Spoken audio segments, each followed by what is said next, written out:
Hello everyone and welcome back to another episode. We're the Road to Glory podcast. I'm Juliet. And I'm Cecilia. And finally, we're back with our regular content with a Hungary race review, our reactions kind of. I was like, clearly we've been missing a couple of races because we actually have been in Silverstone and also volunteering for a Formula E race, which I'm sure we can also talk more about in a future episode possibly if people are interested in that. But now we're finally back with some good F2, F3 content.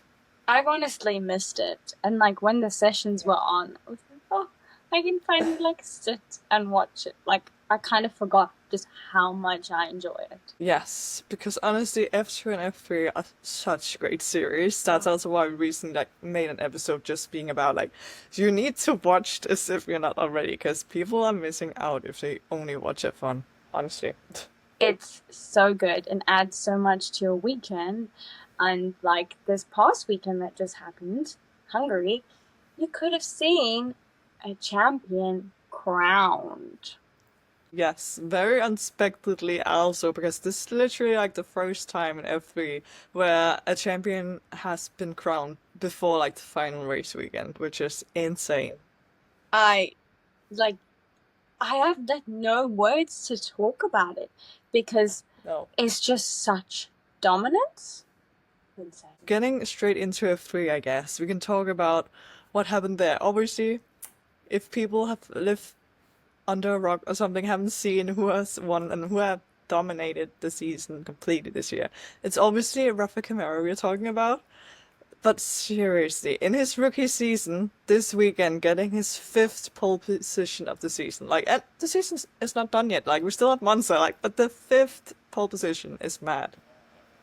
And in his rookie season, Yeah, like it's exactly. just he's breaking all of these records in his first season, and just such an incredible driver, honestly. Yeah, it's actually insane. And definitely a good thing for Ferrari that they already have him in their junior program, because it will be interesting to see where he can go further in his career. Obviously, the next move will most likely be F2, but yeah, we'll wait and see with that. I mean, I feel like if you win F3, you're pretty much guaranteed a seat, but we don't know where. We know No, where that's we the want interesting him part. to go. Yeah. Well, where could that be? We've mentioned before we want Rafa back in Prema. As long as Prema get, I don't even want to talk about this, but as long as Prema just get like a little bit more on top of the car, then he can go back. Otherwise, Exactly. I don't actually want him to go back because I don't want him to No. suffer. No, we don't want him back if Prema are not back on their A game. Like, we need him to have a car that he can actually win. And they have been struggling with the new F2 car Prema, that is no secret. So it will be interesting if he, like, just goes with the safer route that the other F3 champions have been doing for the last couple of years with going to Invicta. Like, you never know about that. That could be a possible team for him as well. But yeah, I guess we'll wait and see.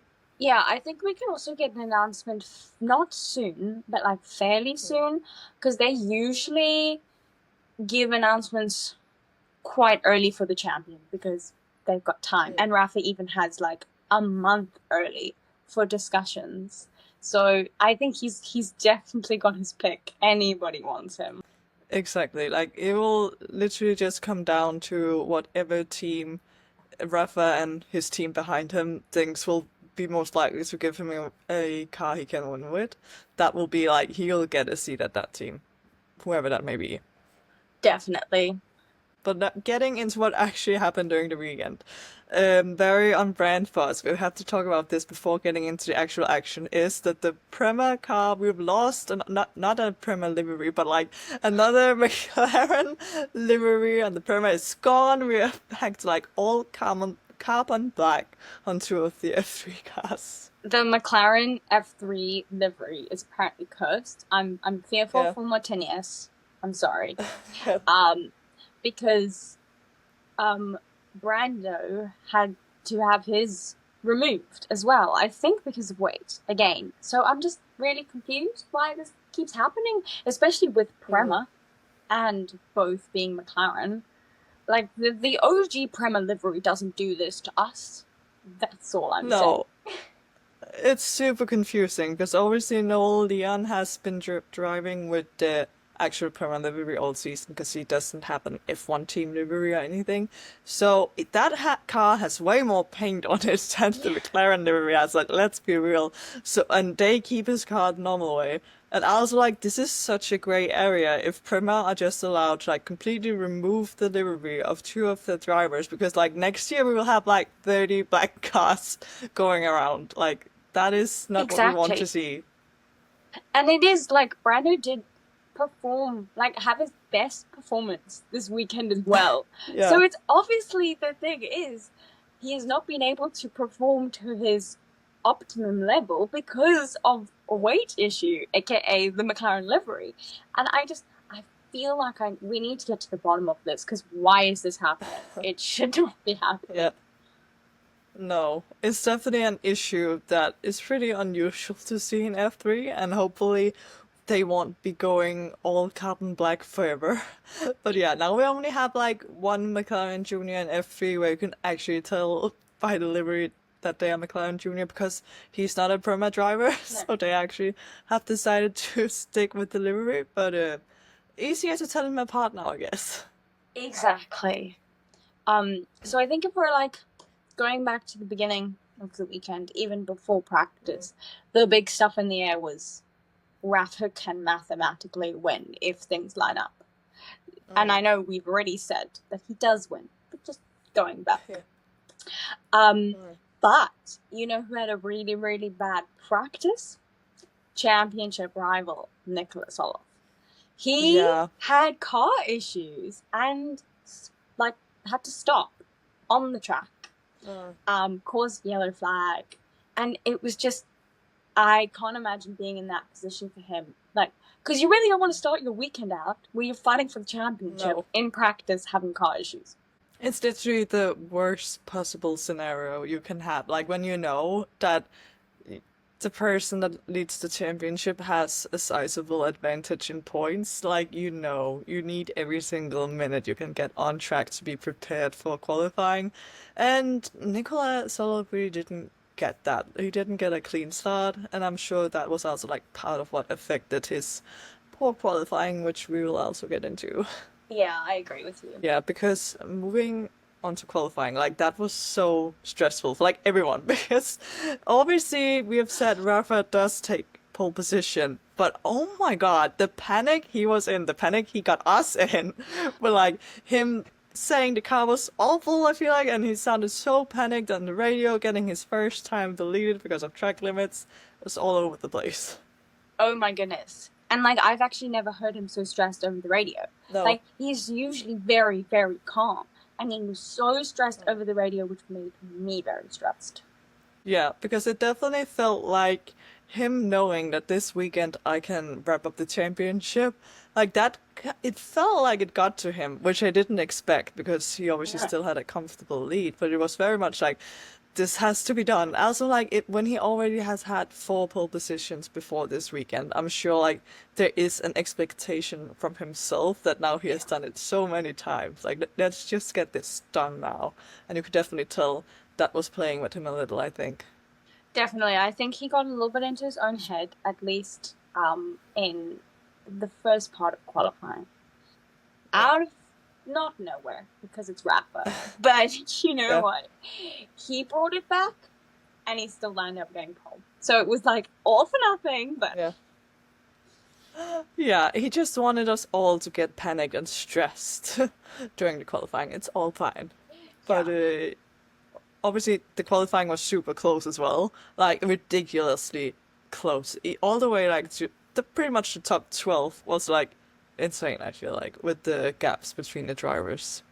Definitely. I mean, unfortunately for Nicholas Solov, he actually only qualified P21, which was kind of like, okay, if he doesn't have like an insane race, he's probably out of the championship. But, so we kind of got a new person emerging who qualified P2, which was Mary Boyer, another Campos driver, who was within reach of the championship as well. And that was a really good qualifying for him. Yeah, it was kind of shocking to see Nicola qualify that poorly because obviously we have mentioned he did have a bad practice, which is not what he would want going into qualifying. No. But also like him having that pressure of like I need to perform well this weekend, otherwise there's no chance I will be able to win the championship, even though it's mathematically possible still. So like having that pressure on him, and then at the same time, Campos choosing to like do the kind of weird strategy of driving in the gap of like between when drivers go out on their normal runs is like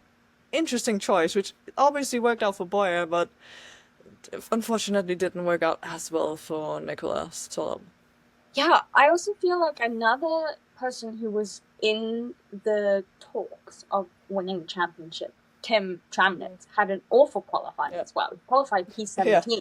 So I feel like that must have made Rafa feel really well, because we actually had a lot of people qualify in the top 10, 12, like that you wouldn't normally expect. We had, I mean, Tuukka Tappinen has actually shown this year that he is someone to talk about. But we had Tuukka Tappinen in P3, and then Jarrod G in P4, which was kind of out of nowhere, because he went to that was pole actually first, out of nowhere, and I was like, what?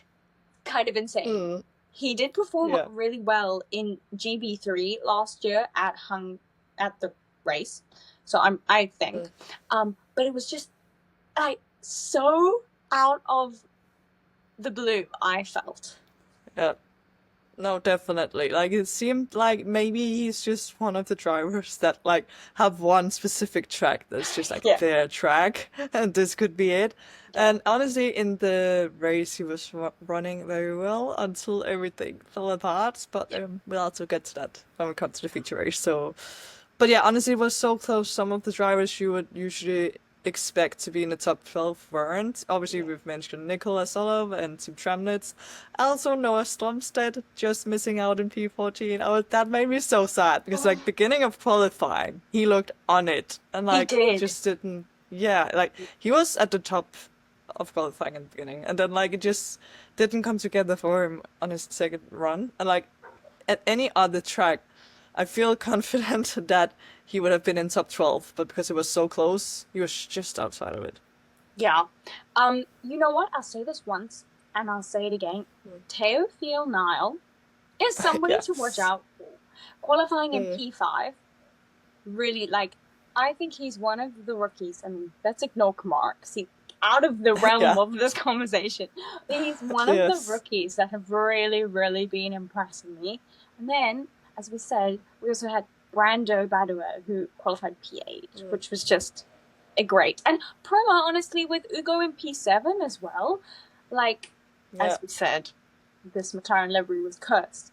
But Prema seemed to really be on it in the beginning stages of the week. Yeah, honestly, Prema are finally getting back on their feet, which is unfortunate that it's so late in the season, because obviously we only have one race weekend left now, but obviously it's not wasted this potential they have now, because obviously it's going to be the same car next year, so it's really good for them to actually figuring out what on earth is going on, because finally we are starting to see some good performances from them. Also, like, with Brando and Ugo also being rookies this year, I'm sure it has been difficult starting out as badly as the team has, but yeah, it will be interesting to see what they can do also, like, in the next round, final round in Monza, which is still so sad that we're already at the end. We're a month away, and it's just like, I don't want it to end. No, please, just give us some more racing. We're not ready for it to be over. Like, we're just not. Exactly. I can't deal with this. Yeah. But also, as you also mentioned before, with like Theophile Nile being one of the best rookies, it is interesting how, like, in my brain as well, like, Rafa is just, he doesn't count as best rookie, like, because it has been so insane. Like, obviously he is the best rookie, clearly, but other than him, it is really close between Noah and Theo, because I feel like there's only like a couple of points separating them, so definitely well done by both of them. Yeah, they've both had insane seasons. And it's two very different teams, so it's their count. Yeah. will be interesting to see if Theo Lyle can find another F3 team next year, Yeah. where potentially he can get a slightly better car, and then see what that could lead to, because that would be really interesting. Definitely. I guess we should move on to the sprint. Yes. But the sprint, Yes. which we had Trisana Pole into Hudazak starting on pole with James Headley, P2, which was Yes. insane in qualifying and just so nice to see, because I feel like James has not had good opportunities to show his potential. No. He also had his injury, which took him out of a race weekend.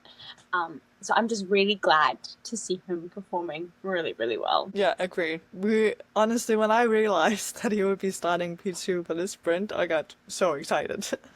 Generally, and he had a good start. We'll give him that.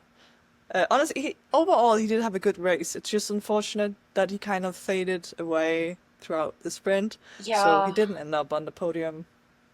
It's unfortunate with rookies. Sometimes they can, like, I think he overworked his tires a little bit, because he really in the beginning was fighting for P1, and I don't know if he just cooked his tires a bit, and then towards the end he had no tires. Like, he was falling back, and I was like, oh my gosh, please. But he stayed P4, and still got really, really good points. And I feel like for James' points, I have to bring something special out, which you actually haven't even seen yet. Oh, yeah. Interesting. I can't wear it because it's hot, but I will bring it out. I know what you're talking about now, yes. She is... Oh my god. Wait, let me open it up. Yes. The infamous AIX racing hoodie. I love that, actually. This is for James. I did this for James. Like, literally when I bought it after Silverstone, I was like, I'm wearing this to show my support for James. Yeah, literally. Just for James Headley. No, literally. I have a complicated relationship with AIX. Love their drivers. As a team, sometimes don't agree with all of their choices, but I just had to. Yeah, it's gorgeous. I'll put it back now, but I felt like I had to bring it out. Yes, love that. We also did get to meet James Headley, obviously, in Silverstone. The funniest person to take selfies with. Like, I don't even know what was going on in his head at that moment, but I appreciate it. I'm sure we'll insert the picture somewhere here, but they're so funny, and like... It's just like, when you take pictures with a lot of fans, Luke Browning loves like a thumbs up. Some people just smile. Then there was James. Doing like... Yeah, I don't even know what he was doing in my picture. He's holding his like hand to his chest. Yeah. Interesting pose, but made it fun nonetheless. Made it memorable. Definitely. So we are definitely James Headley stands now. We will support him wherever he goes next year. Hopefully he will stay in F3 so he can show more of his potential. Yes. Manifesting that, putting it out into the universe. But yeah, going back to the sprint. Yeah. A standout driver for sure. Now, obviously not biased at all with my Premier cap in the background and stuff, but Ugo had such a good race. And like, he was the same. I had flashbacks whenever I hoped that Noah would get his first win. Obviously, Noah has had his first win in Spa now, but like in other races where he was like P2 fighting for the win, he was so close to Ugo this time. I was rooting for him, and it just didn't happen. And it was so unfortunate because I feel like the big point that took away his chance of winning was the safety car possibly that was put out in the later part of the sprint, which was triggered by his teammate Noah Leon. Not the greatest moment in Perma, I don't think. No, Perma was probably like, what? Because Noel overall really did not have a good weekend. And it was just very unfortunate timing. Yeah, it was. Because also, like with Ugo, he was really hunting down into Purasek, and he was close. Like, he was getting really close. So I think, like, if the race had just continued uninterrupted, he would have had a great shot at passing him. But obviously he did get the final lap shootout to, like, do it. But him being a rookie, like, he committed a bit too much to trying to make it work, and, like, it didn't. So he kept P2, that's something. But obviously it wasn't that first win he was looking for. No, good points still after not scoring many points before this. And he's kind of been on the podium a couple times now, which is really nice to see because he had been underperforming, and we know there's been issues, and not necessarily him. No. So it's really nice that he got. I would have hoped he got his win, but the podium was really nice this weekend. As we keep mentioning, we only have one more weekend, and then F3 it's over.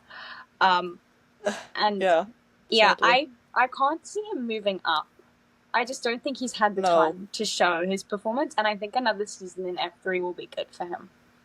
Yeah, I would be very surprised if he moves up to F2 already. Definitely, like, staying in F3. The question is, like, where in F3? Like, does he have the confidence that Prema are on the right track now, staying with them, or will he change to, like, potentially a Trident team? Because obviously they are the team to beat this year, it seems. So, still unclear. Will be interesting to keep an eye on for sure. Definitely. I think because once the F3 season ends, for those of you that don't know, a lot of F3 drivers who will move up to F2 sometimes move up after the F3 season and do the couple of last races. It's not their full season. So I still count them as rookies the next year. But I don't why do they do that? Just to get, like, to gel with the car? Because sometimes it's not even with the team they're gonna be with. Because, like, last year we saw Christian Mansell go up with Trident. Oh, yes, Trident. Yeah, because he was driving ART. So. Yes, and then he went to Trident. And then signed with Rodin this year. Didn't race. So it'll be interesting to see if we get any of those moves after Monza. Yeah, because I feel like the reason behind that very much is just, like, get that extra experience in a car, so, like, they are more likely to hit the ground running when they start their actual first season in F2. And also just, like, a chance to highlight what you can do, because obviously a driver like Christian Mansell, I believe, like, his first race in F2 in Baku, he started from pole in the sprint race, I'm pretty sure. So, like, obviously that caught a lot of attention. So in the long run, I'm sure that will be valuable to some of the drivers that are given the opportunity to move up, to, like, get the attention of some of the other teams, maybe even though it's not the team you're actually racing for in the last couple of races. But yeah, it will be interesting because obviously that also means saying goodbye to a couple of F2 drivers before we were expecting. So which is never fun to see either. No, it's really, really sad. I've had to say goodbye to my favorite drivers before, and it's horrible. You're actually traumatized by Zach Sullivan leaving mid-season. No, literally. Oh, it still hurts. So bad. Yeah. Actual traumatized. Let's see if I get which traumatized I understand. Again. Please no. I don't think. Hopefully not. I'm not putting that up there. No. It's not happening. It's not gonna happen. Because also with Zach, obviously it was more of a funding issue, and I feel like we are so far into the season that won't play a part now. Now it's more like just like teams kind of losing interest in whoever they're having and being like, we need to test out this other driver or whatever. But yeah, who knows? Anything can happen. We were talking about the sprint. We got a little bit sidetracked. We very much did. Honestly, I don't even remember what else really happened other than it being kind of chaotic, but, like, what F3 race isn't. I know. It was really sad. In, like, one of the first laps or so that GUSD got taken up, and he literally got onto the ground and was like, I don't know how to describe it. Like, hitting the ground, I don't know, like brain. Yeah, no, it was very dramatic. Yeah, he was really upset. Validly understandably so. Yeah. He had started from a good position, so it was, like, very upsetting. Trying to think what else happened. there was a lot of like little things. Yeah. Like Van Hoopen and Dominguez had a little bit of a moment, as we mentioned with Noel. He went off before and took out like a foam board, and then came Yeah. on. Then He had the an interesting later. race. Yeah. It was quite chaotic. Nicola Lacorte was out because he had suspension damage. It's really, there's always a lot going on. There's like your standard F3 sprint race. Honestly, my mind was just so consumed with James and Ugo, like it has blocked out anything else that happened. Yeah. Honestly, also because Noah had a bad race, so now like the race didn't happen. Like this weekend didn't exist. Actually didn't happen.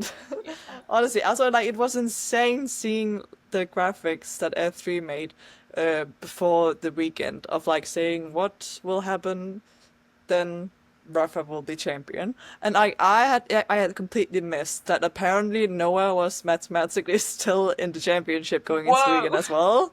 Yeah, I was like, okay, seriously? Where was this really like? It was a lot of points that Noah had to outscore Rafa with, but mathematically he was in the graphic of like he could still be champion, which was like mind blowing. And also he didn't score a single point, so good that Rafa has just wrapped it up now. We don't have to prolong the pain for any of the other drivers. Exactly. But I guess we can move on to the feature race, otherwise we will literally be here forever. Yeah.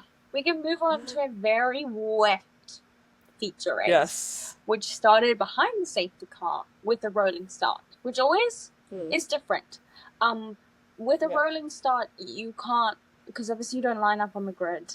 There's not as much opportunity for you to gain places right at the beginning, because sometimes people can have awful starts and you can gain a whole lot of places. But with a rolling start, everyone is going and the leader is the one who decides when they want to go.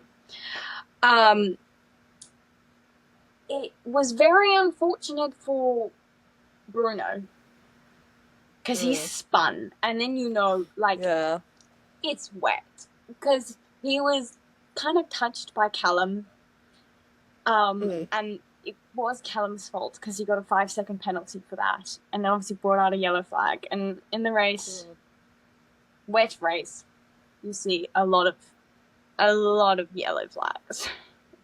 Yeah, literally like every other lap there was a yellow flag. It was like every time I was like looking at where the drivers were, every time a driver would start dropping down, I was like, oh no, he crashed. Like literally.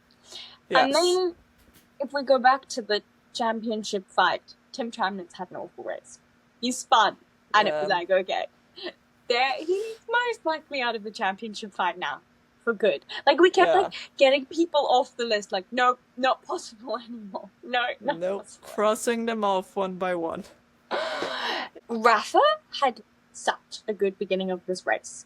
He started out really, really well and started pulling away from the pack with Mary behind him by like 4 seconds in the first couple laps. Like, they were going. Yeah, they just chose to like leave the rest of the field behind. Like, this is our race now. Literally also for the championship, because obviously, for those who don't know, if Rafa just won the race, like kept the lead, win the race, there would be no outside factor that could affect if he would win the championship or not. Like, if he wins the race, he's crowned champion. So like, the pressure of that, and also like the pressure that Boyer must be feeling, like knowing this is also in his hands, because if he can just pass Rafa and win the race, he would still be the championship mathematically. And also like Nicola could still be the championship as long as Rafa didn't win. So a lot of stuff was going on with that. A lot of pressure. Definitely. And there was a safety car that was brought out by Brad Benavides that had contact with Roman Belinsky. I think like Roman kind of slid into him. It was a little bit, a racing incident, but Brad landed up going into the wall, causing a safety car, which probably was not really what Rafa wanted for all of the pack to be right behind him again. But, had a great safety restart. Safety car restart. Safety restart. Really worked. And then started pulling away from the pack again. Like, you literally cannot stop him. Like, by No. the end, the top two had pulled away by 9 seconds away from everybody else. Yeah. Insane. Like, these wet conditions were definitely good for Rafa and also Boyer, obviously, because he could keep up with him. But yeah, obviously, also like being the leading car in conditions like this, always better because you don't get the spray. But also that just like being a driver that is as comfortable with the car as Rafa is, which he clearly is with the amount of poles and wins you have, like, just shows that like even if it's wet, like it doesn't affect him. Like he just really drove flawlessly throughout the race. Yeah. If we want to bring up Noel again, Noel Yeah. again does not have a very good race. He kind of went off the circuit, and then he touched James. James goes spinning. Luckily gets going again afterwards, but it was Noel's fault, and then received a 10-second time penalty. So it's just really not Noel's weekend, as I mentioned before. No, it was a weekend to forget for him for sure. I was like, now that we're on the topic of the Premier drivers again, it was so sad, like seeing Ugo. Ugo was absolutely flying. Like these conditions were great for him. Like he was making moves, which was like very impressive, especially in these conditions. Right until he made it onto Garrett Shee, where things turned out like none of it was Ugo's fault. It was 100% unfortunately on Shee. So obviously they crashed. They were both out of the race, which is like very unfortunate because I could definitely see Ugo fighting up to the podium positions, but unfortunately we will never know because he got taken out. Yep, which caused yet again another safety car. We love wet races. Yeah, all like Rafa must just have been thinking, seriously, guys, can you just get your act together and not create another safety car? Because obviously, even though he has had great safety car restarts, it must like play on his mind every time. Like, what if this is the time where like Boyer gets a good run on him and then he could lose the lead? Like, exactly. it really removes an advantage every time. They were speaking over the radio to Boyer, being like, you know what to do. Like, they studied back the safety car restarts because they knew this was probably going to happen. Exactly. But luckily he managed to keep the lead in every safety car restart, which is also impressive in itself. And as we know, he won the race. Mary Boyer could not overtake him, landed up coming P2, and we had Tuga Tappinen in P3. I would like to mention some drivers who did have great races with gaining positions. Yeah. Because I know we mentioned Nicola had a really, really bad qualifying, but he went from P21 to P6, which is an amazing race. Insane. Yeah. He was overtaking everyone, left, front. Just keep going. And then he was a man on a mission. Exactly, he really was. He was trying to salvage some of this, and also P1 may be out of contention now, but there's still P2 in the championship. Which honestly, getting P2 in the championship after Raf having such a dominant season is kind of like winning in its own right. So I think that there's still a battle for that. But another driver who had such an amazing race was Louis Shaw, who started 28th and came up to 11th, which was a moment for Louis, because that was great. Yeah, he did have a good race, honestly. There was like one moment between him and Noah where I was like, can my boys please not fight? Like, can you just behave? But it's okay. It's okay. We move on. But yeah, it was unfortunate that he didn't make it quite into the points because it was a stellar race for him. I also like, just as you mentioned with Nikola Solov, like really like trying to keep the championship alive. Like he was even close to being able to make it onto the podium because like from 6th to 3rd, like that was really close by the end of the race. Yeah, it was an intense battle. And being second in the championship, we obviously don't know who will run away with that yet. But like being vice champion in like this season, well, is definitely something. With, as you say, Rafa being so dominant as he has been, because it's still an achievement, like coming in second. Even though some people see it as the first loser, it is still like a very good thing to become vice champion, honestly. Definitely, and I think whoever comes P2 will move up into F2 next year. Because with such a dominant season, whoever comes P2 really has to have earned it. Yeah, exactly. But it will be interesting to see who that will be, because that will definitely still be an intense fight in Monza. So even though we don't have our usual close championship battle, where like, to put things into perspective, if like people are new to F3, last year I believe we had like, what was it, like 5 drivers that were still in the championship mathematically, if it wasn't more, like going into Monza, and now we have like, yeah, now we have the champion already. So like now it's really close for the vice champion. Yeah, the drastic difference between last year having the championship won on the going down to the last lap of the last Literally, race. like the last turn, even. No, literally, like you did not know who it was going to be between Fornaroli and Mini. Now, drastically, Tarappa winning a weekend early just shows the difference of what a year can do. It's actually insane. Also, like, the only other thing I want to mention about the feature race before we can move on is that some drivers also, or some teams, chose to try and put on slick tires by the end, which was a very bad idea. It's ended up such a joke because, like, there were moments where the commentators were like, "Oh, who's that? That's off," and then it's like, "Oh, it's just another one of the slick drivers." Yeah, like, people on slicks didn't pay off. Definitely not. It was too wet. It was way too wet. So I guess that's kind of F3 in Hungary, maybe? Yeah. We can move on to F2 before we yap too much, because I'm sure we could continue. Yeah, we definitely can. But we can move on to F2.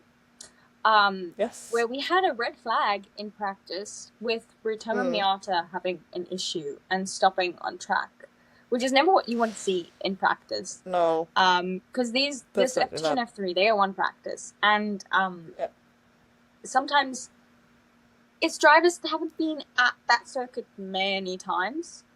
Although I feel like Hungary is quite used in FIA series, so I wouldn't say this track is definitely one that's very what word am I looking for? That's a good question. I just say, like, it's just unfortunate when practice gets red. Yeah, it is, because obviously it will affect some of the drivers' run plan. Like, if obviously they have planned when they're gonna run on what tire, on how much fuel and stuff. So it's always like unfortunate whenever there's a red flag. But it's not the end of the world. Yeah. You know what? I'm laughing thinking about this now. But a couple of weeks ago, I was talking about Ollie Goethe, and I was being like, he has not performed. He's the lowest performing rookie in my books. Like, I expected more from him. And in practice, he was P1 for ages, and Lana finished P2. And I'm like, ever since then, he's been performing so well. I like cursed him the opposite way. Don't know. Yeah, it was like the universe was telling Oliver Goethe that we had said, like, or you had said that he was the worst performing rookie. And he was like, no, I'll prove you wrong. Literally, he was like, I have a point to prove now, specifically against Juliet. Which, you know what, I'll take it. I'll take it. Yeah, so it's been nice seeing him finally performing well, because that has been missing. And, like, obviously going into next season soon, obviously we still have more races left in F2, but he needs to end off his rookie season strong now in the last 4 races, however much we have left, to, like, prove that he deserves a good seat for a potential second season for sure. Definitely. And, like, we know that car has pace as well, because Richard has been doing really great. I mean, Spa was not the greatest, because he went into Spa being championship leader and scored 0 points. And I don't know, how did Richard do this weekend? Actually, I feel like I don't remember. Like, did he he went kind of under the radar, because he was just, like, decent in the middle of the top 10-ish, I think, in both races. So, like, not terrible like Spa, because Spa definitely did shake up the F2 Championship quite a bit. Also because obviously Alex Dunn could have won the feature race, which would have been huge for his amount of points, but unfortunately he did get penalized, so lost a bunch of points on that. So yeah, obviously going into Hungary, it's now Leonardo Fornaroli leading the championship, and it's also him leaving Hungary, still leading championship, Yeah. even though it's super close still. Invicta had such a good weekend. Yes. And I'm low-key living for Invicta here. And then I kind of forget, like, Stanek's actually been in F2 for a while. Yeah, I have no recollection of what the Stanek has done, honestly. Because, like, in my brain, everything when I hear the name Stanek, as those who have listened to the podcast before, I am a huge Frederick Vesti fan. Obviously, he's my favorite driver. So whenever I remember Stanek, it's like the moment between Fred and Stanek in Monza, like the year Fred could have won the championship, where Stanek drove kind of Fred off the track, and yeah, it didn't end well. So like, I'm just traumatized. That's the only thing I remember about Stanek. I don't even remember what team he was at back then, but yeah, he has definitely had like 3 seasons in F2 by now. And Roman, in the beginning of qualifying, goes P1, and I was like, whoa, the Invictus have pace. And then Leonardo goes on his flying lap, gets P1 as well. Oh my gosh, gets his lap time deleted. And then, that's always a worry, because there could be traffic. You never know what happens. He went on the same set of tires again, only got P4, because obviously he'd taken a lap out of the tires. But you know what? He landed up at the end, still taking P2. But like P1 and P2 for Invicta is literally insane. Yeah, it was a very strong result for them for sure. We also had Jack P3, which is amazing for his championship. Luke P4. Love to see it. We love Luke. Yes. And then midfield, and then Pepe P10, which was great because that means reverse group. Exactly. It's so important being in the top 10. Like, if you're outside of the top 10, it's just like not a weekend ruined, but it will definitely make your weekend a lot harder, especially at a track like Hungary where it's difficult as it is to overtake. Yeah. So, yeah. I also feel like Alex didn't have the greatest qualifying. He only qualified P9. And I don't know, I think maybe since he got his win taken away from him, he's been a little bit shaken. Or I guess Hungary maybe wasn't his specific track. Yeah, I guess we'll have to wait and see for the next time they are back on track, if he's back on top, because it has definitely not been as strong a showing as we've seen previously from him. So it will be interesting to see. Also, like, the only other thing I want to mention about qualifying is the fact that, unfortunately, Sebastian Montoya got his time deleted. He was also one of those drivers. Because, like, that was such a major change from, like, I believe when he set the time, it was literally P4. And then, like, the time being deleted, putting all the way down. Should we insert my tweet here? Did you see my tweet? Yeah, I saw it. Oh, yeah, I did. We should insert it here. I was really excited. As you know, we love Primo, we love Sebas. And then I was like, whoa, what a lap! And it gets deleted 2 seconds later. Yeah. Great. It's so sad. Also because this is definitely a track where a lot of drivers, unfortunately, do get their laps deleted. Yeah. So yeah, you can get very hyped and very excited for one moment and then be absolutely devastated the next. Not the best time. And he also did get a grid drop for impeding another driver, so just to make things worse. Honestly. Yeah, so it is what it is, and I guess we can move on to the sprint race. Yes, sprint race. That was exciting. So, Pepe had such a great launch off the start. Yes. Very important in the sprint race. Alex actually had quite a bit of a slow start, and had Arvid overtake him. And it was teammate on teammate battle. Campos was having a heart attack. Literally seeing Campos' pit wall just panic in their eyes. Like, what are we doing here? Please, guys, let's just calm down. Yeah. The absolute fear. And then, you know what we can talk about? We can talk about the absolute shambles of a weekend that Bremer had. Because we can talk about Gabriel and Mini. They got in a little bit of a battle, a little fight with Stanek and Dirksen. Land up kind of spinning Stanek off the road. Gets a 10-second time penalty, which in a sprint, it's really not what you want or need. No. They did land up pitting him to serve the penalty because you don't want a grid drop, and put him on softs. but it really was kind of the end of his day.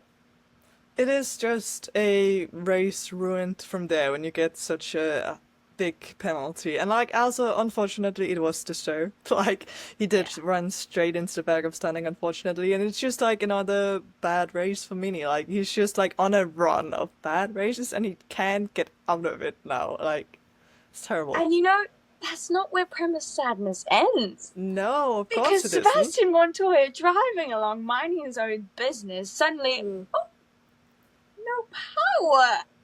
Yeah. And stops on one of the straights. And he brought out a safety car, obviously. But like, I don't want to talk about Prema in F2 at the moment. Like, can they just have a good home race in Monza, like next time they race? Yes. That's it's like what home we race need. because there's also the closest home to their like team base. It's not that far away. So no, exactly. Like, please, Prema, Racing Gods, Italy needs you. Like, can we have a good weekend in Monza, please? Honestly, please, it's Prema. We need a good weekend. And I usually do go well around there. So, like, can we just go back to what we're used to seeing Prema doing? Like, come on, guys. We know you got this. You got this. I also, like, imagine Montoya winning the race and we finally get a shoey. Please. Yes. We need it. That could be insane, actually. But yeah, obviously with the sprint, things did get spicy by the end after the safety car, especially between Pepper and Alex. Oh my goodness. My heart was beating so fast. Also, I feel like Pepper and Alex have like a tiny bit of beef off track because Pepper has said on the radio, like, I know how this dude drives. Like, having like, he's quite aggressive. And the last lap, oh my god, between them, I was so scared they were going to crash. Same. Luckily, Pepper ended up holding off Alex to win the sprint, which was amazing. But honestly, that last lap, like, my heart was going. And then Pepe was noted for driving erratically afterwards. I was like, no, you can't. Don't take this away from him. But he kept the win, so it was fine. Yeah, it was all good. Also, like, I am sure that Alex Dunn wasn't the happiest person after that race, like, but he still got a P2, still important for his championship as well. But it also wasn't just between them things got heated, because, oh my god, the way Arvid Lindblad defended against Jack Crawford actually was crazy. Like, Jack must have been turning insane, because he tried so hard. And, like, only by, like, the end of the race did he manage to pass Arvid. Yeah, it was a fight throughout the pack. A lot of drivers got post-race penalties as well, because Arvid Lindblad got a 5-second penalty for going off the track and gaining an advantage lower down when he was overtaking Victor Martins. You know what? Yeah. Victor Martins really has kind of fallen out of... Well, he's kind of... Is he there in the championship contention? Possibly, because you never know. But he's fallen down to P10. And I just feel like that man has the worst luck in the world. He's, like, running out of time. Especially, like, obviously, we're close to the end of the season. But also, like, he's in his 3rd year with ART now. So he probably won't come back again for next season. And, like, he has started out the season so strong when you look at qualifying results. The problem is just, like, points are really given in the races. And that is where he has had the worst luck, honestly. Yeah. And guess who else got a 5-second time penalty for going off track and gaining an advantage on Victor? Luke Browning. Yeah. Which resulted from dropping him from P5 to P12. So Victor really just wasn't having a great time. Everyone was doing illegal moves over him, and he was just there. Yeah, poor Victor, honestly. Yeah, at least they got penalized for it. So I was like that, even though it's a sprint and it's small points that are awarded, it will definitely slightly hurt Arvid and Luke's championship, because like they both went from like decent positions to like, Arvid was like out of the points, and so was Luke. So not what they wanted for sure. No, exactly. But, you know, at least it was sprint, so it wasn't like Exactly. the feature where more of the points are dished out. So we can move on to the feature race now, which was also like plenty entertaining. Also just right from the beginning. It was dry enough for them to start on slick tires, but not dry enough for them to have a standing start. So we got a rolling start again. Yes. Like we did in the F3 race. Yeah. And the start delayed by 2 minutes. I'm not quite sure what those 2 minutes did. No. But we got no 2 idea. minutes. Yeah. And honestly, Stanek had such an amazing start and just started to pull away like by 4 seconds ahead of the field. Like it was crazy. Yeah, he had an incredible start, honestly, and he definitely looked like a driver that could win the race, which he like looked like for most of the race until his teammate obviously made the overcut work, essentially coming out in front of him, which is like a whole nother thing with like him getting a 5-second penalty for speeding in the pit lane. But before we move on to that, I will have to mention that in those first laps, around lap 6, I believe, we got a virtual safety car. I feel like race control were so aware that like we don't want to make a safety car, we don't want to give all these soft runners a free pit stop, make it a virtual safety car. Because it was like twice where I was like, are we sure this is just a virtual safety car? Where it's like, nope, we are not giving people a pit stop now when the pit stop window are open. Like, nope, we're not intervening like that. So that was an interesting call. It was, because I really thought it was going to be a safety car, and then I was like, well, half of them have already gone past the pit entrance. So if they call a safety car now, it's going to really shuffle things up. But at least they didn't do that, because they've done that before. They've randomly called it. So at least they kept it a virtual safety car, which is a bit more of an even playing field. Yeah, exactly. Because for those who don't know, obviously there is a rule in F2 that you cannot do your mandatory pit stop during the virtual safety car. So yeah, obviously no cheap pit stops to those people who may have wanted to pit early, which was quite interesting. But anyway, moving over to Leonardo Fonroli's pit stop. Obviously, he did speed in the pit lane, which is like slam dunk. Whenever you see that popping up, you know, like, penalty. It is a penalty. Exactly. But he was saved by Stanek in a weird way. Obviously, Stanek wanted to win the race, but like, him trying to keep his own position from Crawford, again, Crawford getting insane, trying to pass the driver again. Like, them fighting between each other, like, obviously made them much slower than Leonardo Fonroli, so he was, like, able to create more than that 5-second gap he needed so he wouldn't drop down behind them when the penalty was applied. Yep, so he kept his win. After not winning ever in singles season, going to winning 3 weekends in a row. Like, what? Yeah, what has happened, honestly? Winning the F3 Championship in his rookie year without a single win, like, across the season, going into F2, now, as you say, having won 3 races is insane, and it's like, the universe knew that I have said, like, I just need that Fonroli win, and, like, the first win he got in Silverstone, which, like, we were there, but, like, we didn't see it at the track, like, we were watching it from the Premier Garage, so then the universe was like, he needs another win, which was in Spa, which we also didn't see because we were at the Formula E race. So the universe came through. Let me actually see him winning a race. So, well done. And Stanek kept his P2, which was insane. And Jack P3, a double podium, because he got a podium in the sprint as well, which is really impressive. Also important for the championship because he's up there now. Definitely. Luke in P4, which is also good for his championship. I just want to mention, again with the bad luck for Victor, because he DNF'd this race.